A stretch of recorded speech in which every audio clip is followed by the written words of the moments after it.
Patay ang isang babae sa banggaan ng 3 motorsiklo sa Marilake Highway sa Tanay Rizal. Inaresto naman ang isa sa mga rider na humingi ng tawad dahil sa nangyari. Laging una ka sa balita ni EJ Gomez Exclusive.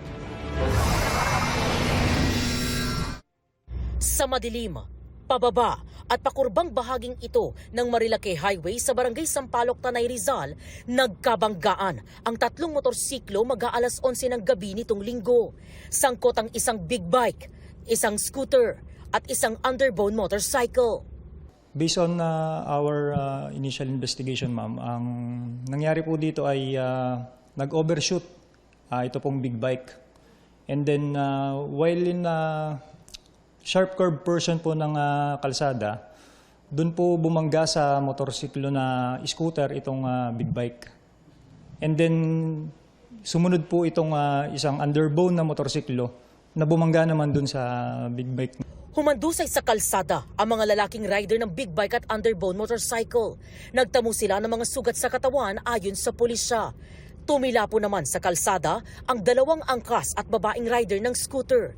Dead on the spot ang isa sa mga angkas ng scooter na napuruhan sa ulo ayon sa pulisya. Nagtamo ng minor injuries ang 2 kasama niya. Napag-alaman din namin na ang scooter na motorsiklo ay yung 3 pong sakay ay walang suot na helmet. Inaresto ng pulisya ang 27 anyos na rider ng big bike.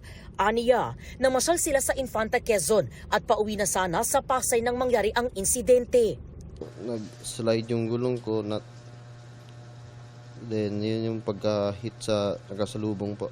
Doon sa kaanak po, maraming pasensya na po talaga dahil hindi ko talaga inasahan na mangyaring ganyan. Kasi aksidente nga po. Sorry kung may nawalan silang mahal sa buhay po. Maharap ang riders sa reklamong reckless imprudence resulting in homicide, multiple physical injuries, and damage to property. Sinubukan ng GMA News na kunan ng pahayag ang kaanak ng nasawing biktima pero tumanggi sila. Nagpapagaling naman ang mga nakaligtas sa aksidente. Ito po kasing Marilake Highway ay marami pong sharp curve portion ang kalsada. Kaya i-maintain po natin yung pag-iingat. At medyo delikado po ang daan na ito. Dagdagan po natin ang ating disiplina sa pagmamaneho. Ito ang unang balita.